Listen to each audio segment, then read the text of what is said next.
देश में इन दिनों फिर से लोकसभा के चुनाव हो रहे हैं। संगम नगरी प्रयागराज की बात करें तो यहाँ लोकसभा की 2 सीटें हैं, इलाहाबाद और फूलपुर। दोनों ही सीटों को देश में वीआईपी सीट कहा जाता है। उसकी वजह यह है कि प्रयागराज से देश के पहले प्रधानमंत्री पंडित जवाहरलाल नेहरू, लाल बहादुर शास्त्री और विश्वनाथ प्रताप सिंह सांसद बने थे। प्रयागराज की अगर हम बात करें तो यहाँ की जो इलाहाबाद सीट है वहाँ से मिलेनियम स्टार अमिताभ बच्चन भी सांसद चुने गए थे। बात 1984 की है। उस वक्त फिल्मी दुनिया में अमिताभ बच्चन के नाम का डंका बजता था। 31 अक्टूबर 1984 को इंदिरा गांधी, जो कि तत्कालीन प्रधानमंत्री थी, उनकी हत्या कर दी गई थी। हत्या के बाद कांग्रेस के पक्ष में ज़बरदस्त सहानुभूति लहर उभरी थी। इंदिरा गांधी के बेटे राजीव गांधी को प्रधानमंत्री बना दिया गया था। राजीव गांधी और अमिताभ बच्चन दोनों बेहद गहरे दोस्त थे। दोनों के परिवारों में भी बहुत अच्छे रिश्ते थे और दोनों के परिवारों में गहरी दोस्ती थी। अमिताभ बच्चन की मां तेजी बच्चन और राजीव गांधी की मां इंदिरा गांधी बहुत अच्छी सहेलियां थीं। प्रयागराज से लेकर नई दिल्ली तक इनकी दोस्ती के किस्से मशहूर थे। इंदिरा गांधी की हत्या के बाद जब देश में आम चुनाव होने लगे तो राजीव गांधी प्रधानमंत्री थे। उन्हीं की अगुवाई में कांग्रेस पार्टी अपने उम्मीदवार तय कर रही थी। कांग्रेस पार्टी के पक्ष में ज़बरदस्त लहर थी, लेकिन इलाहाबाद सीट पर विपक्ष के दिग्गज नेता हेमवती नंदन बहुगुणा चुनाव लड़ रहे थे। राजीव गांधी के सामने चुनौती ये थी कि किस तरीके से हेमवती नंदन बहुगुणा के खिलाफ मजबूत उम्मीदवार उतारा जाए ताकि वो उन्हें मात दे सके। राजीव गांधी को आइडिया आता है कि क्यों ना इलाहाबाद से ही ताल्लुक़ रखने वाले, छोरा गंगा किनारे कहलाने वाले अमिताभ बच्चन को यहाँ की सरजमी से कांग्रेस का उम्मीदवार बनाया जाए। जब इलाहाबाद में नामांकन की आखिरी तारीख थी, उससे ठीक एक दिन पहले राजीव गांधी ने अमिताभ बच्चन को नई दिल्ली में अपने घर पर बुलवाया। 1 अकबर रोड पर अमिताभ बच्चन पहुंचे। उस वक्त वीपी सिंह और अरुण नेहरू, वही दोनों लोग ऐसे थे जो राजीव गांधी के बेहद करीबी कहे जाते थे। तो प्रधानमंत्री निवास पर जब अमिताभ बच्चन पहुंचे तो वहां राजीव गांधी ने अमिताभ बच्चन की मुलाकात हंसराज भारद्वाज से कराई। हंसराज भारद्वाज भी उस वक्त कांग्रेस के बड़े नेताओं में गिने जाते थे। राजीव गांधी ने हंसराज भारद्वाज से कहा कि नहीं, इलाहाबाद सीट से चुनाव लड़ाया जाना है। उस बैठक में कुछ देर के बाद विश्वनाथ प्रताप सिंह और अरुण नेहरू भी शामिल हुए। काफ़ी देर तक गुफ्तगू हुई और रणनीति ये तैयार की गई कि ये बात सिर्फ गिने चुने लोगों को ही पता रहेगी। इस बात को डिस्क्लोज नहीं करना है क्योंकि हेमवती नंदन बहुगुणा के खिलाफ मजबूत उम्मीदवार खड़ा किया जाना है। बहरहाल अगले दिन चार्टर्ड प्लेन से अमिताभ बच्चन, उनकी पत्नी जया बच्चन, भाई अजिताभ को लखनऊ भेजा गया। लखनऊ से वो लोग गुपचुप तरीके से प्रयागराज पहुंचे। इन दिनों नामांकन दोपहर 3 बजे तक होता है, लेकिन 1994 में नामांकन शाम 4 बजे तक होता था। नामांकन की जो आखिरी तारीख थी, आखिरी तारीख में नामांकन खत्म होने से तकरीबन 1 घंटे पहले, यानी दोपहर 3 बजे अमिताभ बच्चन अचानक इलाहाबाद, जो कि तत्कालीन इलाहाबाद कहा जाता था, अब इस जगह का नाम बदलकर प्रयागराज हो गया है, वहां के कलेक्ट्रेट पहुंचे। पार्टी के नेताओं की मौजूदगी में उन्होंने कांग्रेस पार्टी के उम्मीदवार के तौर पर पर्चा दाखिल किया।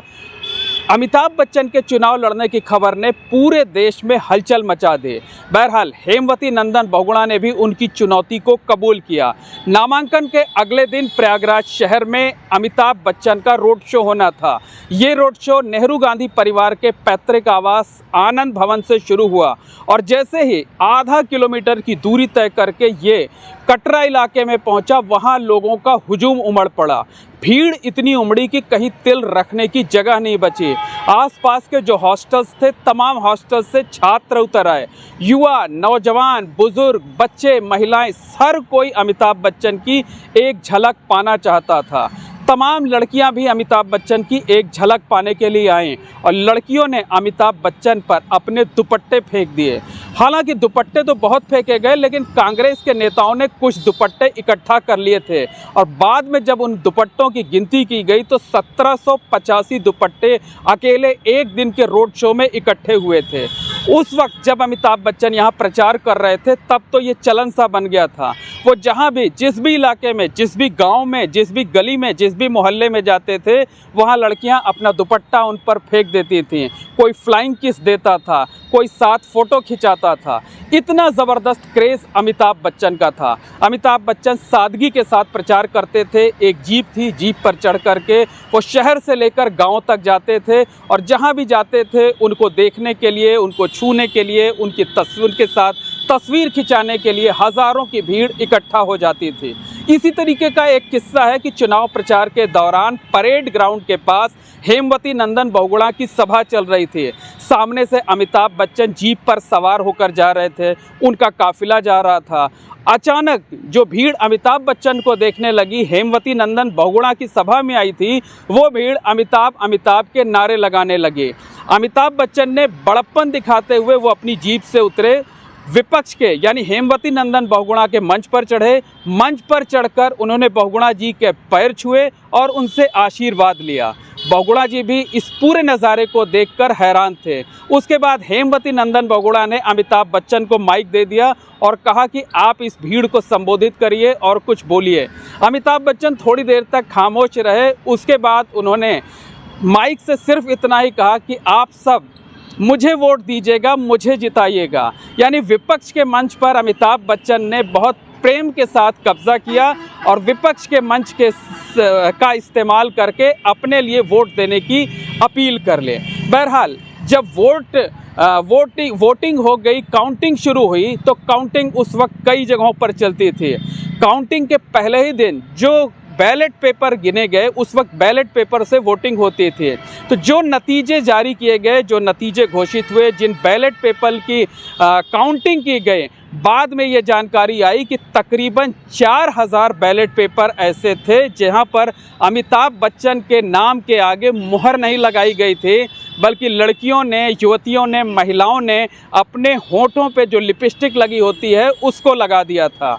हालांकि ये अमिताभ बच्चन के प्रति अपनी दीवानगी जाहिर करने के लिए किया गया था, अपने कलाकार का, पसंदीदा कलाकार का सम्मान करने के लिए महिलाओं ने, युवतियों ने बैलेट पेपर पर लिपस्टिक लगा दी थी, अपने होंठ के निशान लगा दिए थे। लेकिन निर्वाचन आयोग ने इन सारे बैलेट पेपर को इनवैलिड करार दे दिया, अवैध करार दे दिया। इसके बावजूद अमिताभ बच्चन को बड़ी लीड मिली। वो तकरीबन 1,87,000 वोटों से जीते। इलाहाबाद में विपक्ष के बड़े नेता कहे जाने वाले, यानी पूरे देश में विपक्ष के बड़े नेता कहे जाने वाले हेमवती नंदन बहुगुणा को अमिताभ बच्चन के हाथों करारी हार का सामना करना पड़ा। उनकी जमानत तक जब्त हो गई। इतना ही नहीं, अमिताभ बच्चन को इस चुनाव में तकरीबन 70% वोट मिले थे, यानी एक तरफा वो चुनाव हो गया था।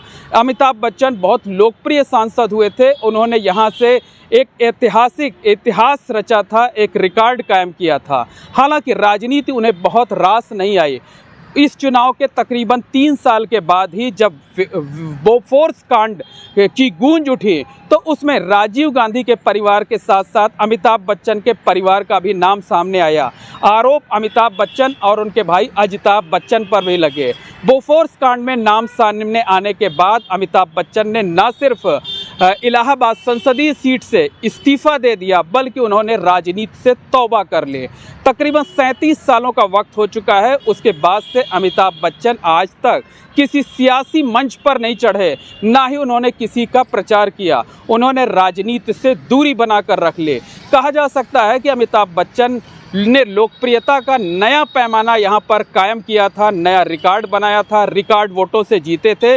लेकिन राजनीति उन्हें रास नहीं आई और उन्हें राजनीति से तौबा करनी पड़ी थी।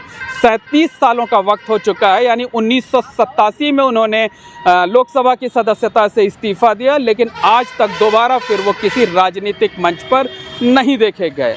Mohammad Moin, ABP network, Prayagraj.